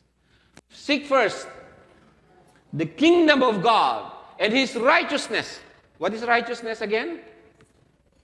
Paano natin malaman ang righteousness? Anong basis? Okay? And all these things will be added to you. Ang nangyari, ang tinuturo natin sa church, sige, dagdagan nyo ang faith nyo para lahat.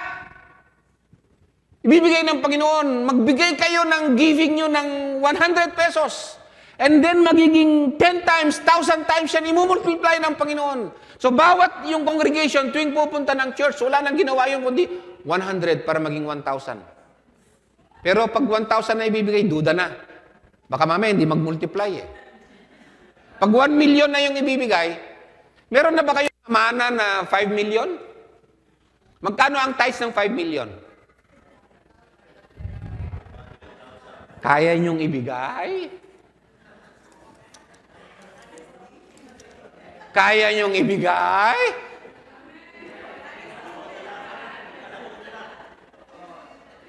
Ang laki naman, Lord eh!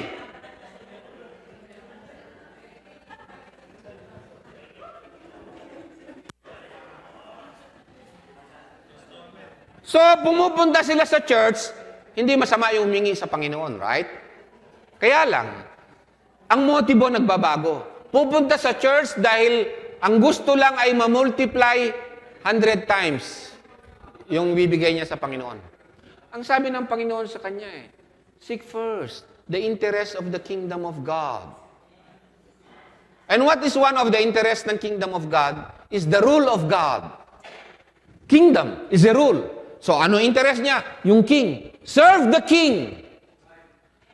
Serve the king. His name is Jesus. Your devotion, your loyalty belongs to Him alone. I-execute mo yun sa pagsunod sa kanyang justice and righteousness. Yun ang uunahin mo. Kaya ang sabi ni David, how I love thy law. I love thy law more than gold and silver. Sa atin naman ang gusto natin, Lord, I like the gold and silver.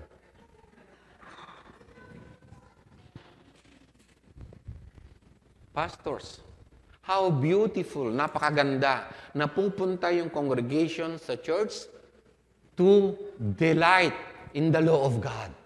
Right? Sa presence ng Panginoon, in the law of God. What do you think? What do you think?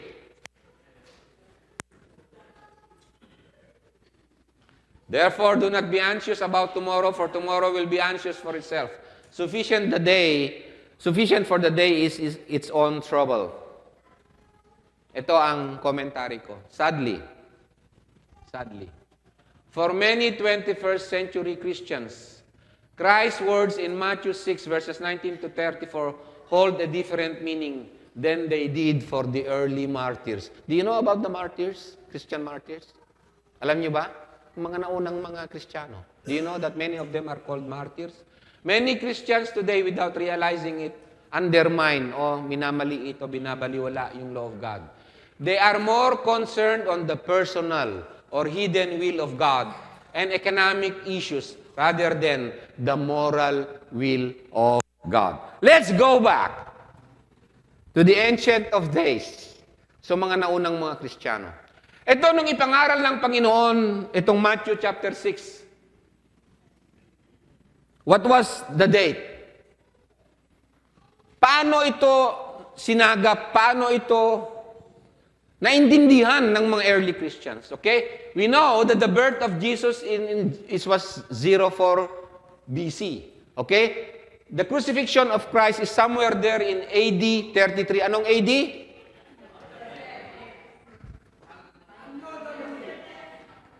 Year of light. Anyo, year. A-N-N-O. Domini is light. Anyo Domini. AD 33. Ano ngayon? AD ano ngayon? 2025. Okay? Nung AD 64, nagsimula ang persecution sa mga Christians. The book of Matthew was written between AD 60 to AD 70.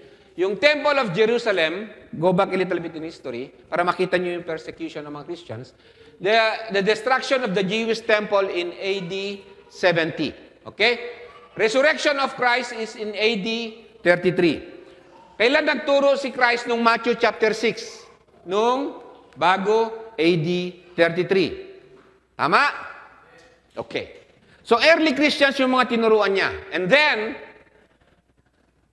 naghari ang marami pang mga emperors ng Rome under sa persecution. Nagsimula yung persecution mula dito sa AD 64 kay Nero, papunta hanggang doon sa isang emperor na si Galerius. It was only in the year of Constantine, in the Edict of Milan, na kung saan tinanggap yung mga Christians as katanggap-tanggap na sila sa society, yung Christians, sa AD 313. Pero from AD 64 to before AD 311, 200 years na pinersecute yung mga Christians. And that we can find that in the book of Hebrews, ang ilan na record diyan.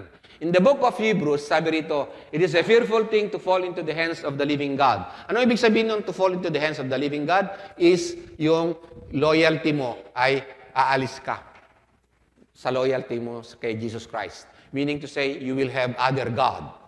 Okay? So it's a fearful thing to fall into the hands of the living God when you worship other gods. But recall the former days after you were enlightened, you endured a hard struggle with sufferings, sometimes being publicly exposed to reproach and affliction, and sometimes being partners with those so treated in the prison. Yan. Okay? For you had compassion on those in prison, you joyfully accepted the plundering of your property, since you knew that you yourselves had a better possession and abiding one. You know that you have the true God. Okay? So this is about loyalty sa only one God during that time. Yun ang persecution. So sabi, therefore do not throw away your confidence, which is a great reward, which you need of endurance, so that when you have done the will of God, you may receive what is promised. Yet a little while, and the coming one will come and will not delay. Paspasan ko po dahil sa oras. But my righteous one will live by faith. If he shrinks back, ganito yun nun. Either i-confess mo na si Nero, yung emperor, is God, at the same time, pwede mo na nang sambahin si Jesus Christ. Basta sinamba mo rin si Nero as God. So ang demand nila sa Christians, i-renounce nyo si basta sambahin nyo lang si Nero, pumunta kay Nero, maglagay din kayo ng offering nyo kay Nero. Then okay na sambahin nyo si Jesus Christ. So nagsama ng Diyos na katabi, si Christ. Yun ang demand nila sa Christian, madali lang naman eh. Pero hindi sila pumapayag. So sabi niya, if you shrink back, my soul has no pleasure in him. We are not of those who shrink back and are destroyed, but those who have faith and persevere. So, ano ang ibig sabihin ng for those who do not shrink back, for those who do not go to other gods? Titingnan natin ang kwento ni Perpetua and Felicitas. Perpetua and Felicitas, sila ay mga early martyrs, mga Christians. Ang kwento ni Perpetua was that at 22 years old, si Perpetua, pagkatapos niyang manganak, hinuli siya dahil sa kanyang pananampalataya kay Kristo. So ito yung kwento ni Perpetua at si Felicitas. Si Felicitas siya ay slave girl o katulong ni Perpetua. Si Felicitas, buntis siya nung siya ay kinulong. Si Perpetua, nakapanganak na. Mayaman ang pamilya ni Perpetua. So yung tatay ni Perpetua, lagi siyang pinupuntahan sa kulungan. Sabi sa kanya, Perpetua, ano ba naman yan? Mag-alay ka lang ng kandila kay Nero, kay Emperor, hindi si Nero, sa Emperador. At pwede ka na kay Christ. So, sabi ng tatay ni Perpetua, tanggalin mo na yan kasi sa'yo. Tanggalin mo na yan. Isa sa mga interesting na sagot ni Perpetua sa kanya. So sabi ng tatay ni Perpetua, hindi mo ba iniisip, don't you worry about your life, your food, your clothing? Ibig sabihin, don't you worry about your child? May anak ka. Paano yung pamilya mo? Paano yung anak mo? Ano mangyayari sa kanya? Oh, laking worry, di po ba? So si Perpetua, basahin yung account of Perpetua. Documented yan. Sabi ni Perpetua sa kanyang tatay, sabi niya, nakikita mo yan? Sabi nga nun. Ano yan? Sabi niya sa tatay niya. Water pot. Ano yung water pot? Lagayan ng tubig.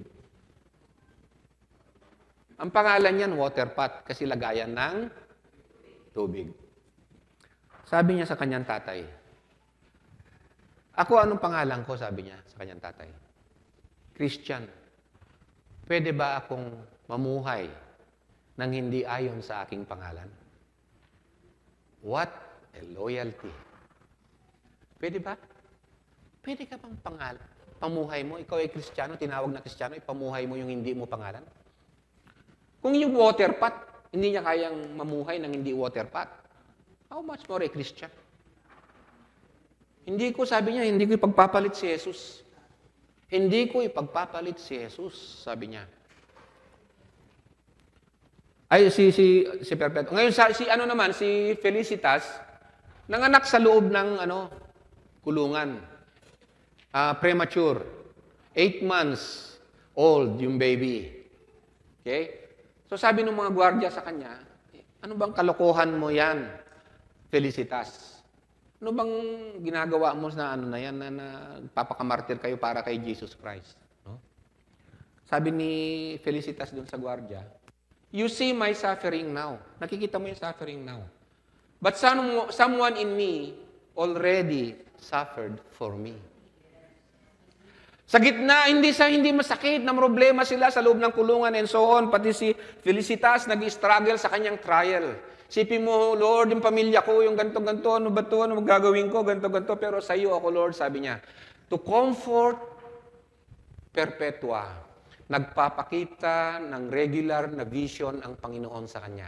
Guess what kung anong vision na pinapakita sa kanya? Ito. Ano yung vision dyan? Ano yung vision dyan? A ladder guarded by a dragon. Anong ladder yan? Can you cite for me in the Bible? Oh, Jacob's ladder. Amen? Pero sabi sa kanya ng mga gwardya, nakita niya doon, Perpetua, may nakagwardya na dragon dyan. Ang sagot ni Perpetua, no. The Lord has assured me, the dragon cannot touch me.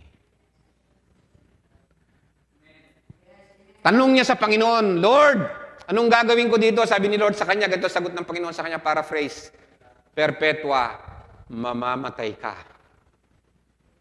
But, you have the ladder. Huh? How about my child? How about my family? How can I enjoy life?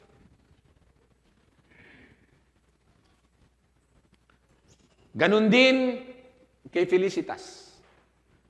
Felicitas, deny mo na kasi si Christ.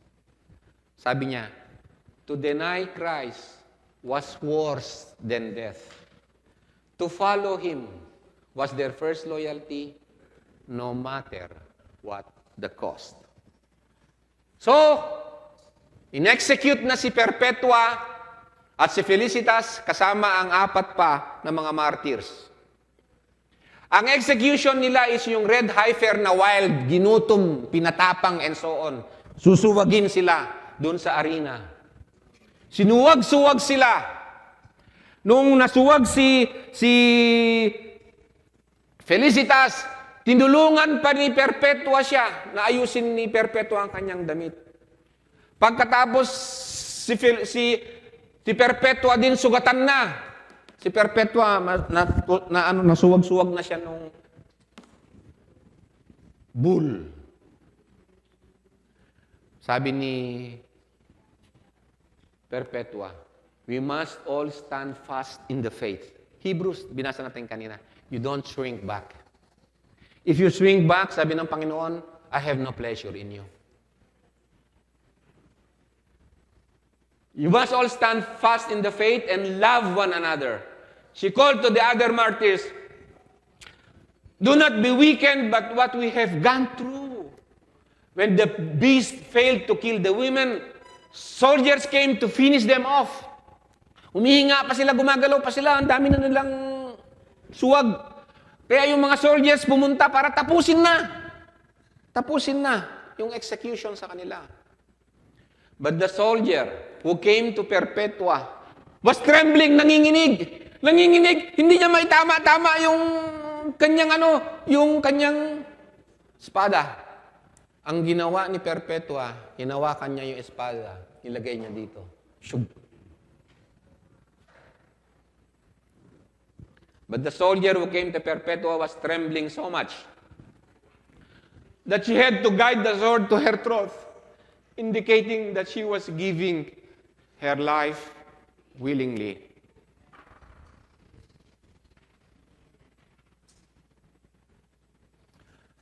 That's how they understood Matthew chapter 6. That's how they understood Matthew chapter 6 na kung saan sabi ng Panginoon, you cannot serve 2 masters. You cannot love God and mammon. You cannot have a double eye. You must have only a single eye. If your eye is light, then your body is full of light. But if your eye is darkness, then your body is darkness. And how great is that darkness? Loyalty, single heart. One Lord. Hear, O Israel, the Lord your God is one. That's how Jesus taught them about faithfulness. That's how Jesus taught them about the law, the demands of the king. Kaya nga sabi niya sa Matthew 6, pray then in this way, do not like be the Gentiles, but pray this way, our Father who is in heaven, hallowed be your name. Ano man yung kalagayan mo. Your kingdom come. Your will be done on earth as it is in heaven. Kaya ulitin ko yung comment ko kanina. Sadly, for many 21st century Christians, Christ's words in Matthew 6, verse 19 to 34 hold a different meaning than they did for the early martyrs. Many Christians today, they're undermining the law of God. They don't even love the law of Christ. Where Christ says, if you do not carry your own cross, you cannot be my disciples. If you love your mother and your father and your sister and your sons and daughters more than me, you cannot follow me. Kaya sabi ng Panginoon, do not lay up for yourselves treasures on earth, where moth and rust destroy, but lay up for yourselves treasures in heaven. This is a command. Isn't that? Is this the law of Christ? For where your treasure is, there your heart will be also. You cannot serve two masters. You cannot serve God or the idol of your making. You shall have no other gods before me. God bless you po.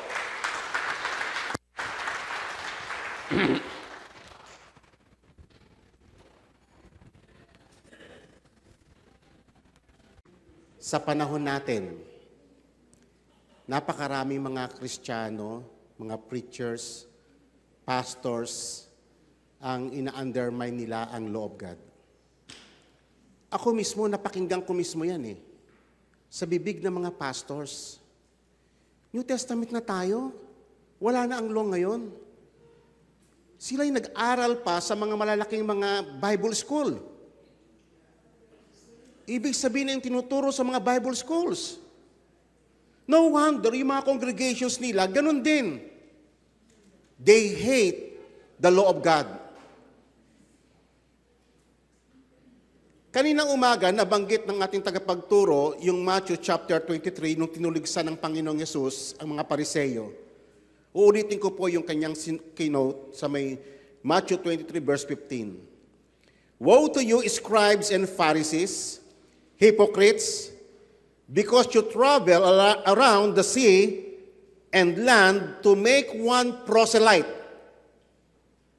Hindi ba ganyan ang ginagawa natin? Nagmi-mission tayo. Nagpupunta tayo sa mga lupalop, sa mga malalayo mga lugar just to convert. Ano ang motive natin? Ano ang motive natin kung tayo humahayo para lumaki yung ating denomination?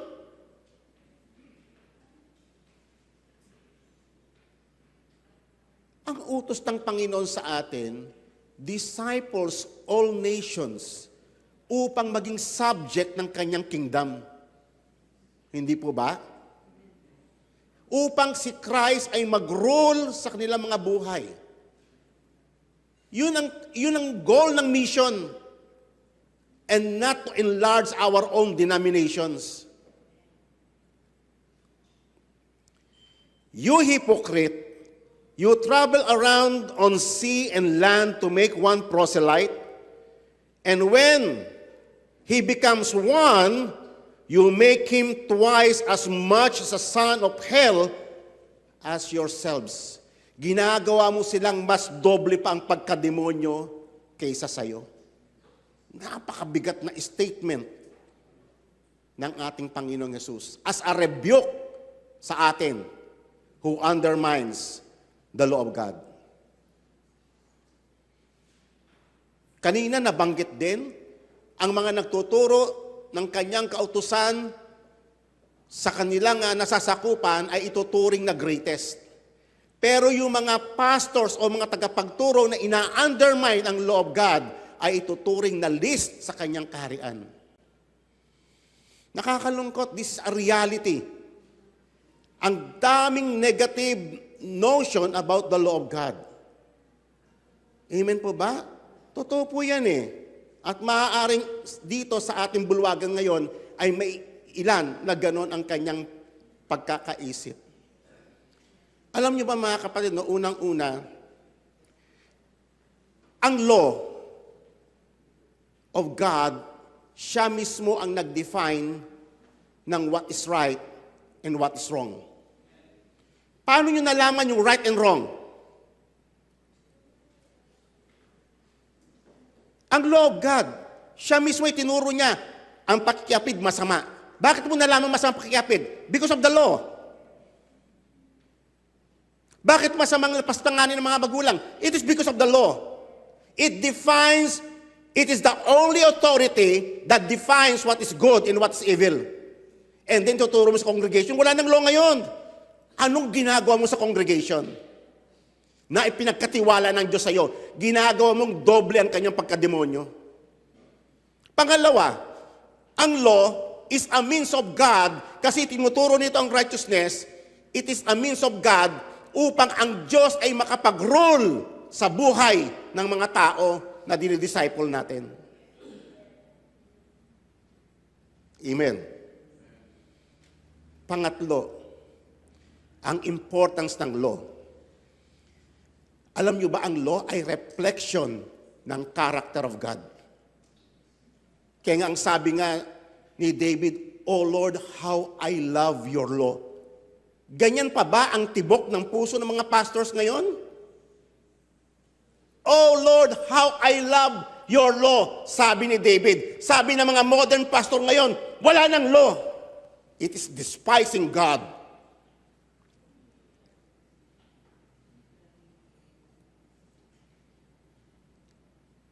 Nakakalungkot. Nagpo-produce tayo, ang tawag natin discipleship, and yet ang pinoproduce natin twice as much as the devils as yours. What a rebuke. Amen po ba? Because of our ignorance, na ang law pala ay kailangan makita natin yung, the intent, the very heart, the very gist of the law. At iyon yung nanatili magpahanggang ngayon na very successfully na naipresent ng ating tagapagturo.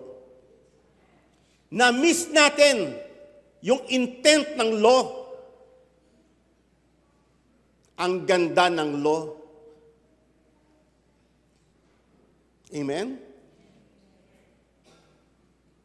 Mga kapatid, it's not too late to repent. Malaking kasalanan yan sa Panginoon.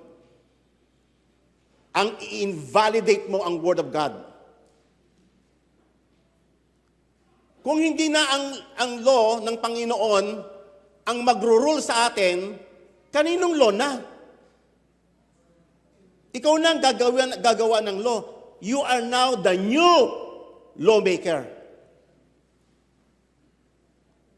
Kasi pag ang mga anak ng Diyos ay nahubog sila sa righteousness ng kanyang mga kautusan, nako-conform sila sa image ng Diyos eh. And then if you remove the law, saan sila ngayon nako-conform? Sa image ni pastor. Kasi si pastor na ang lawmaker ngayon. Ni-replace mo na si God sa puso ng mga tao. And that is the truth. Hindi po ba? Nakakalungkot. Ang laki ng kasalanan natin sa Panginoon. Kaya kung meron mang dapat pagsisihan natin yung mga maling itinuro natin sa congregation, and then return to our God. Nganong balik tayo, muli nating paghariin ang Panginoon sa ating bayan. In that way, God rules. God reigns. Through His law. When His law is magnified, the Lord is magnified. Tayong lahat ito mayo. Hallelujah. Patawarin mo nawa kami, Panginoon. Patawarin mo kami sa laki ng aming kasalanan sa iyo, Ama. Patawarin po, O Lord God, ang mga maraming tagapagturo, hindi lamang sa aming bayan, ganun din sa ibang lugar, hanggang sa ibang panig ng daigdig, O Lord God. They undermine your law. They despise your law, Father God, because of their ignorance and their arrogance, O Lord. Patawarin po kami, Panginoong Diyos. Iligtas mo po ang aming bayan, O Lord God, and that your righteousness will be established once again in our nation. For righteousness will exalt the nation. Panginoong Diyos, wala nang ibang basis ng righteousness except, O Lord God, na nanggagaling sa iyong mga kautusan. Lord, thank you so much, Father God, sapagkat kinahabagan mo kami sa araw na to. At muli mo kaming nirebuke to the face, O Lord God, ng aming blatant sin against you and against your holiness. Lord, help us, O God, cleanse us from every lawlessness we have committed against you, against your holy name, and against your holy law. Father God, pagpalain mo po ang mga pastors, O Lord, na dumalo sa araw na ito. Nawa, O Lord, maging faithful sila sa pagtuturo ng iyong mga salita, ng iyong kautusan, Panginoong Diyos, so that, O Lord, ma-establish sa kanilang mga churches na si Jesus ang Panginoon, na siya ang maghahari sa aming kalagitnaan. Patawarin mo po, O Lord God, ang kasalanan, O Lord God, ng mga pastors and even those churches, O Lord God, na tinalikuran na nila ang kanilang sarili, O Lord God, sa iyong mga kautusan. And we return, Father God, we return to you. We return to your law. Salamat, Ama, sapagkat ikaw, O Lord, kinakahabagan mo at pinagpapala mo, O Lord, ang mga nagpapakumbaba sa iyo. For you have been delighted, O Lord God, to those who have contrite and broken spirit and who trembles at your word. Pagpalain mo po, O Lord God, ang lahat ng may takot sa iyo, lahat na nagtitiwala sa iyo, at umaasa lamang tanging sa iyo, sapagkat ikaw lang ang aming buhay, ikaw lang ang aming kinabukasan, ikaw lang ang tanging pag-asa namin at ng aming bayan, Panginoon, ng aming society. Lord, magliwanag nawa ang iyong mukha sa aming bayan at kalugdan mo kami, Panginoong Diyos, and let your righteousness increase in this land. And remove the false prophet from our midst, O Lord. Remove them. Salamat, Panginoon. At ikaw ay nag-raise ng mga bagong mga preachers, mga pastors na may takot sa iyo at nagmamahal sa iyong mga kautusan. Lord, let your kingdom increase. Let your righteousness flourish in the land. Let the faithful increase and take dominion upon this land. Thank you, Father, Lord God. At nawa, Panginoon, nagkaroon, Panginoon, na numbalik muli ang aming puso sa iyo at kahabagan mo kami at pagalingin mo ang aming bayan. Heal our land. Heal us. And, O Lord, salamat po sa araw na to, sa matagumpay na pagtuturo ng iyong mga salita. Salamat po sa iyong pagturo, O Lord God, na kinasihan mo ng Espiritu Santo. Salamat, Ama, sa liwanag ng iyong mga salita at sa mahabang biyaya na ipinapagkaloob mo sa amin. Ito po ang aming dalangin sa pangalan ni Jesus. Amen.